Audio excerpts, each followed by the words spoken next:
샬롬, 반갑습니다. 오늘은 요한복음 5번째 시간을 우리가 함께 갖도록 하겠습니다.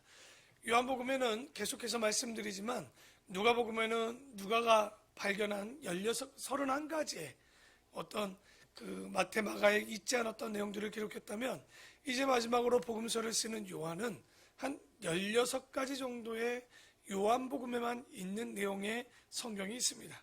그중 오늘 8번째 보면 요한복음 21장에 나오는 베드로의 바로 예수님에 대한 사랑의 고백이 나옵니다.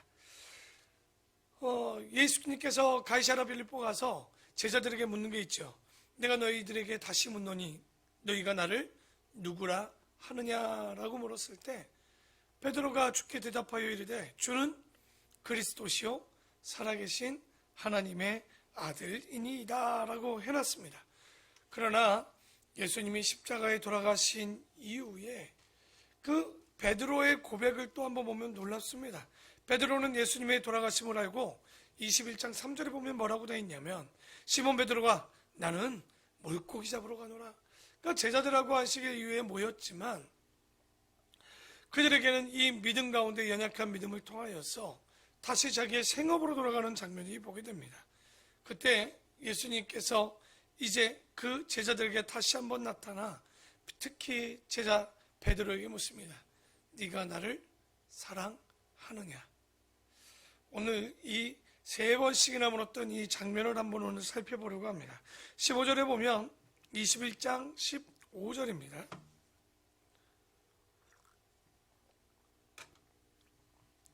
그들이 조밥 먹은 후에 예수께서 시몬 베드로에게 이르시되 요한의 아들 시몬아 이렇게 묻습니다. 재미있는 것은 원래 시몬이었던 이 베드로가 예수님을 만난 뒤에 시몬이라는 이름을 예수님께서 어떻게 변화시켜 주셨습니까? 페트로스, 바로 베드로라고 바꿔주셨는데 원래 시몬을 베드로로 바꿨는데 왜 여기선 다시 요한의 아들 시몬이라고 불렀을까요? 아마도 이 요한에게 초심을 요하지 않았을까? 네가 나를 처음 만났던 그 시간, 그 모습.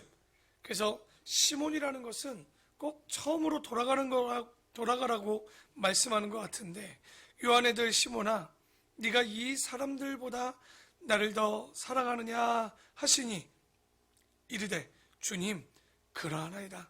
내가 주님을 사랑하는 줄 주님께서 아시나이다. 이르시되 내 어린 양을 먹이라 하시고 여기 보면 네가 나를 더 사랑하느냐고 베드로에게 묻습니다. 베드로가 어떤 사람이었습니까? 내가 누구든지 다 주를 버릴지라도 나는 주를 뭐하지 않겠다라고 했던 사람이에요. 버리지 않겠다라고 했는데 지금 베드로가 똑같이 예수님을 3번이나 부인했던 것 그리고 더 나아가 물고기까지 잡으러 갔다면 다시 한번 그에게 묻는 거죠. 야, 너라고 해서 이 제자들보다 나를 지금 진짜 더 사랑하는 것 맞느냐라고 하니 베드로가 어떨까요? 네, 더 사랑합니다. 내가 주님만 사랑합니다라고 이야기를 잘 못하는 거예요. 뭐라고 얘기합니까? 내가 주님을 사랑하는 줄 주님께서 아시는 것 아닙니까? 확답을 내리지 못하는 거죠. 그래서 16절에 또 2번째 이르시되 요한의 아들 시몬아 네가 나를 사랑하느냐 하시니 이르되 주님 그러하나이다. 내가 주님을 사랑하는 줄 주님께서 아시나이다. 이르시되 내 양을 치라 하시고 2번이죠. 3번째 이르시되 요한의 아들 시몬아 네가 나를 사랑하느냐 하시니 주께서 3번째 내게 사랑하느냐 하심으로 베드로가 근심하여 이르시되 주님 모든 것을 아시오매 내가 주님을 사랑하는 줄을 주님께서 아시나이다. 예수께서 이르시되 내 양을 먹이라. 왜 3번째 물으니까 근심했을까요? 베드로도 압니다. 자기가 어떤 행동을 했고 지금 어떤 모습을 보이다 예수님을 만났는지 너무나도 잘 아는 거죠. 네, 예수님께서 계속 묻는 거예요. 이 사람들보다 네가 나를 더 사랑하느냐? 우리도 신앙생활 하다 보면 내가 주님을 더 사랑하죠. 내가 저 사람보다 낫다라는 마음을 가질 때가 참 많이 있습니다. 여러분 우리가 예수 안에 왜 정죄하는 줄 압니까? 간단합니다. 내가 주님 안에 나는 누구를 배려를 하잖아요. 그러면 남도 나에게 뭐 해주길 바랍니까? 대부분 나에게 배려해 주길 바랍니다. 그래서 나에게 배려하지 않는 사람들을 보면 굉장히 힘들죠. 그래서 정죄하게 됩니다. 그런데요, 정죄하지 않는 사람들이 있어요. 멋대로 살면요, 난 별로 그렇게 정죄하지 않습니다. 나도 멋대로 살고 니도 멋대로 살기 때문에 그런 거죠. 그래서 우리가 항상 내가 더 잘 믿고 내가 더 사랑한다, 누구와 비교해서 내가 더 사랑한다, 그런 생각하면요 굉장히 위험합니다. 왜? 그러지 않는 사람들을 보면 많이 정죄하게 돼요. 그럴 것 없습니다. 그는 그의 신앙, 그렇다고 방관하거나 포기하라는 얘기가 아니라 그들을 바라보는 마음 가운데 우리와 주님과의 관계 속에서 먼저 내가 바르게 서야 되는 거지, 우리가 그 가운데 누구도 평가하거나 누구도 정죄할 일은 아무것도 없습니다. 그러니까 오늘 이런 3번이나 묻는 이야기는 내가 주님을 더 사랑한다, 더 이런 마음들은요 더 위험할 수 있는 거죠. 그래서 여기 3번씩이나 예수님께서 베드로에게 물으니까, 세 번째 아까 보셨죠? 17절이 어떻습니까? 자신 없어 합니다. 우리가요 소망 있는 것은요, 뭐 주님 앞에 우리가 어떻게 자신 있습니까? 여러분, 믿음으로 자신 있을 수 있습니까? 오늘 다르고 내일 다른 게 우리의 신앙 같습니다. 그렇다면 우리에게 그저 소망되는 건 예수님이 나를 사랑해주고 있구나 라는 것을 깨닫는 정도가, 그것만 알아도 우리에게 희망이 있지 않는가. 그래서 예수님께서는요 더 놀라운 건 그 자신 없는 베드로에게 3번이나 이렇게 얘기합니다. 내 양을 먹이라, 내 양을 치라, 내 양을 또한 먹이라라고 얘기합니다. 왜냐하면 핏값으로 산 이 교회, 핏값으로 값주고 산 이 양들을 지금 누구에게 위탁한 거예요?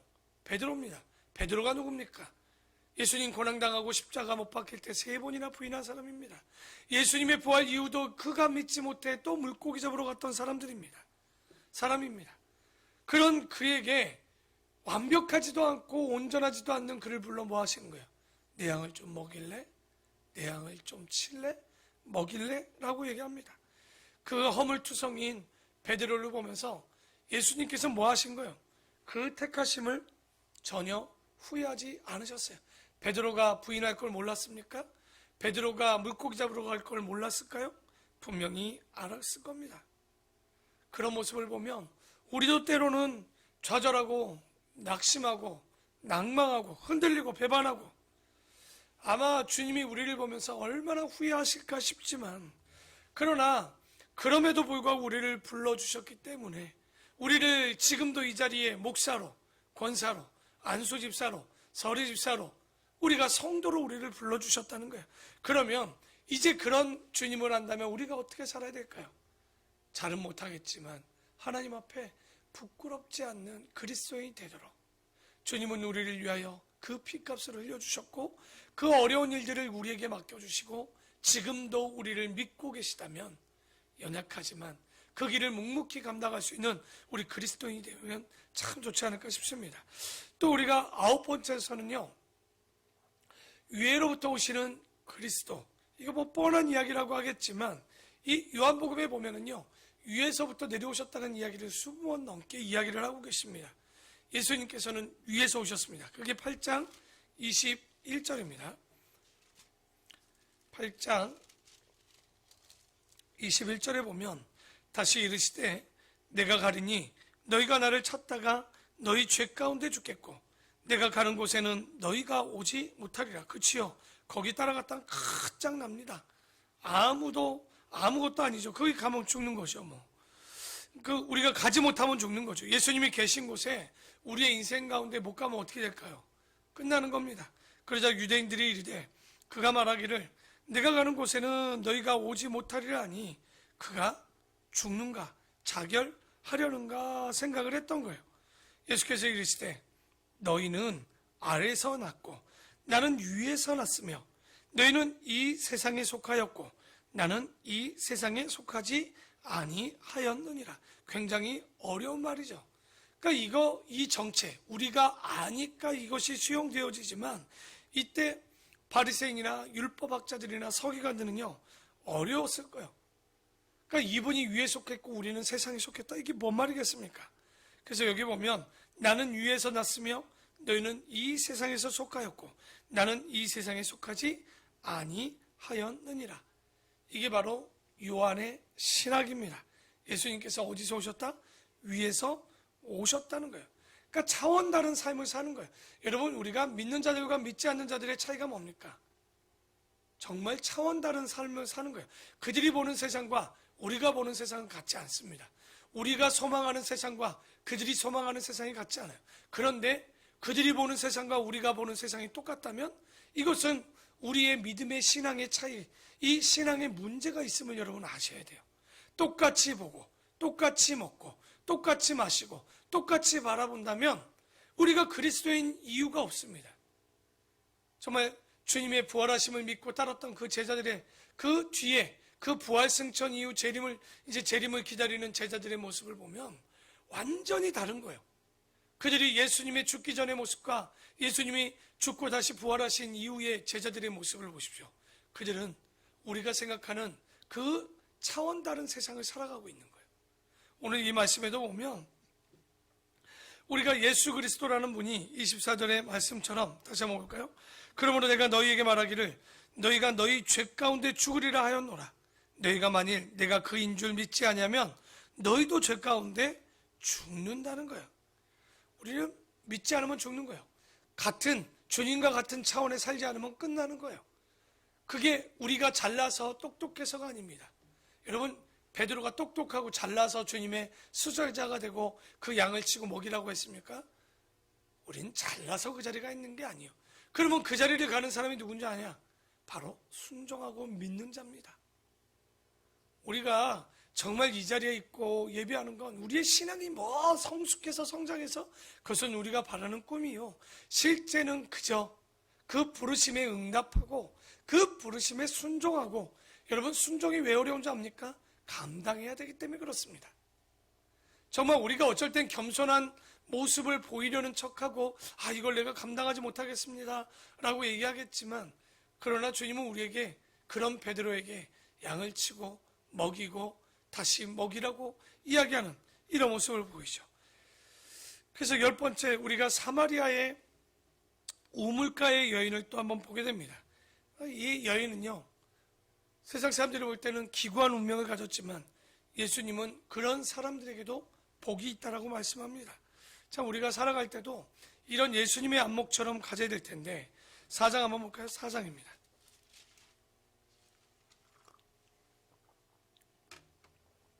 4장 5절에 사마리아에 있는 수가라 하는 동네에 이르니 야곱이 그 아들 요셉에게 준 땅에 가깝고 거기 또 야곱의 우물이 있더라.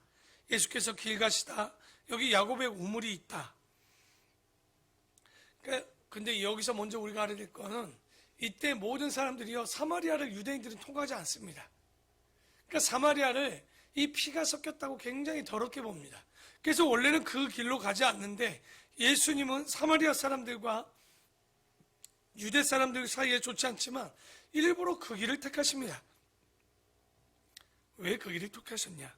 예수님은 버림받고 유대인들이 통례도 하지 않은, 다니지도 않는 그곳을 지나며 하나님의 진리를 전하시려고 그 길을 가셨다는 거예요.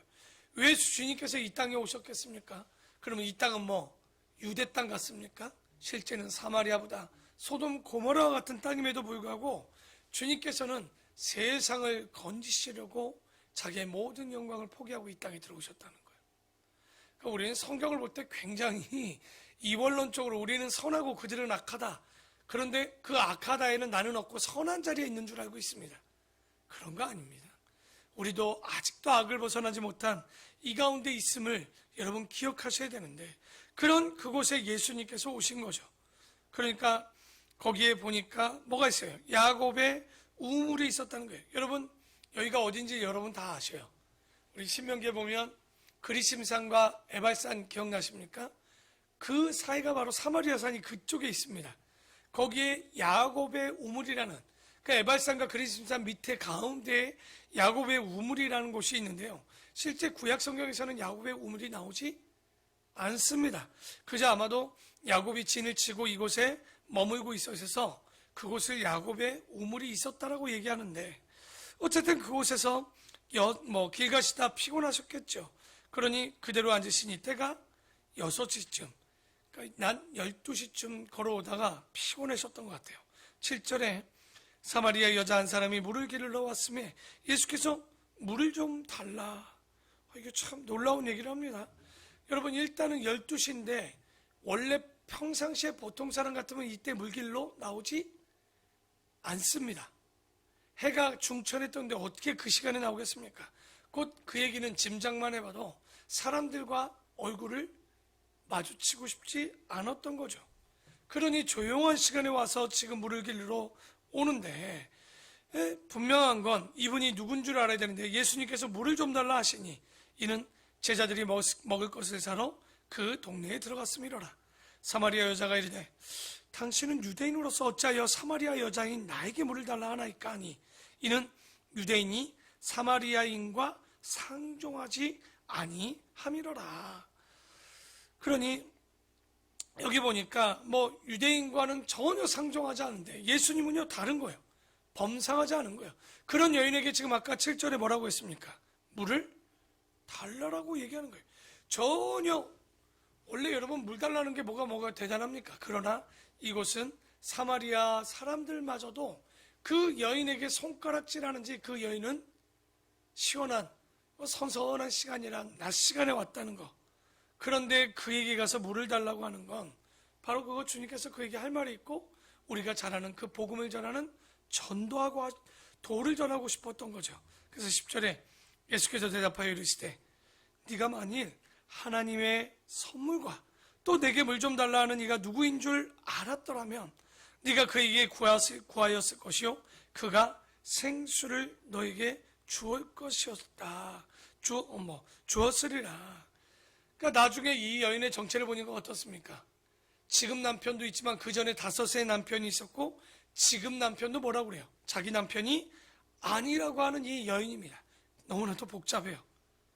그러니까 아마도 일반 사람 같으면 비난의 돌을 던졌을지도 모르는 이 여인에게 주님께서는 뭐라고 했습니까? 10절 서두에 하나님의 선물이라. 네가 만일 하나님의 선물과 또 내게 물 좀 달라는 이가 누구인 줄 알았더라면, 그러니까 물 달라는 사람이 누구인 줄 알았다면 너 선물 받은 건데 그게 뭐냐? 누구인 줄. 그래서 우리가 신앙생활하면서 가장 중요한 게 뭡니까? 예수님이 누구신가? 라는 이 질문입니다. 이것을 아는 것은요 하늘과 땅 차이입니다. 천국과 지옥 차이가 있는 거예요. 우리가 아무리 이 땅에서 부귀영화 명예를 다 누려도요 그분이 예수 그리스도가 누군지 몰랐다면 항상 가룟 유다에게 했던 말씀, 차라리 태어나지 않는 게 더 복일 것입니다. 근데 그때 여자에게 이르되 주여 물기를 그릇도 없고 이 물은 깊은데 어디서 당신이 그 생수를 나에게 얻겠사옵나이까? 왜냐하면 이 우물이 여러분이 생각하는 그런 낮은 우물이 아닙니다. 아마도 적어도 계단으로 내려가서 15에서 30m 정도 됩니다. 그 우물이. 그러니까 그 기를 물도 없는데 어떻게 나에게 생수를 주겠습니까? 그러니 우리 조상 야곱이 이 우물을 우리에게 주셨고 또 여기서 자기와 자기 아들들과 짐승이 다 마셨는데 당신이 혹시 야곱보다 크십니까? 라고 질문합니다. 그러니까 조상이 준 이런 생수가 있는데 이 외에 또 다른 생수가 있냐는 거예요. 그런데 예수님은요 별다른 답 이런 거엔 또 답하지 않습니다. 예수님께서 대답하여 이르시되 이 물을 마시는 자마다 다시 목마르려니와 14절 다 같이 읽고 마무리합시다. 시작. 내가 주는 물을 마시는 자는 영원히 목마르지 아니하리니 내가 주는 물은 그 속에서 영생하도록 솟아나는 샘물이 되리라. 그러니까 굉장히 비약적으로 얘기한 거예요. 생수를 주겠다니 당신이 나에게 무슨 생수를 주겠냐는 거예요. 그런데 그 생수를 이야기하기 전에 내가 너에게 하나님의 선물, 곧 내가 너에게 주는 내가 누군지 네가 아느냐. 간단하죠. 우리의 생명이고 생수가 되는 분은 예수 그리스도라는 얘기인 거예요. 그 이 우물의 근원, 이 우물, 바로 너희가 기쁨의 구원의 우물. 이사야서 원래 이게 12장 2, 3절에도 나오거든요. 너희가 기쁨으로 구원의 우물들에서 물을 기르게 될 것이다. 여러분, 우리는 주님의 말씀 안에서 그 우물을 캘 줄 알아야 돼요. 그 물을 떠낼 줄 알아야 됩니다. 왠지 압니까? 아모스 8장 11절에 너무나도 유명한 말씀이 있죠. 주 여호와의 말씀이니라. 나를 이를지라 내가 기근을 땅에 보내리니 양식이 없어 주림이 아니요 물이 없어 가람이 아니요 여호와의 말씀을 듣지 못함 기갈이라 라고 나옵니다. 여러분, 오늘 말씀을 정리하면서 이 시대는 생수를 마시고자 하지 않으면, 찾지 않으면, 찾아도 제대로 못 찾는 판에 찾지 않고 그것을 원하지 않으면 우리는 영원한 기갈에 빠질 수밖에 없다는 거예요. 오늘 이 말씀을 단단히 붙잡으시고, 왜 우리가 큐티를 하고 이 새벽에 말씀을 듣고 수요 예배를 드리고 우리가 주일 예배를 드리냐? 여러분, 이걸 찾지 않으면 우리가 주님께 다가갈 길이 없습니다. 주님의 말씀을 들을 일이 없는 거예요. 정말 그 생수 되어주시는 예수 그리스도, 그 여인에게 영원히 목마르지 않는 그 생수가 되어주셨던 것처럼 오늘 이 말씀을 통해서 정말 우리가 먹고 마실 것이 없어서 기근과 기갈이 있는 것이 아니라 진짜 여호와의 말씀을 듣지 못하는 기갈이 있는 이 시대에 오늘 주시는 말씀을 통해서 영원한 생수를 맛보시고 차원이 다른 세상을 사시며, 그리고 마지막으로 주님을 부끄럽지 않게 주님께 영광이 되어주신, 바로 우리가 정말 죄인이었으나 우리를 너 날 사랑하느냐, 내 양을 먹이라 치라 먹이라 하셨던 그 주님의 말씀을 기억하며 맡은 바 사명을 다 감당하는 아름답고 복된 우리 성도들이 되기를 축원합니다. 기도하겠습니다.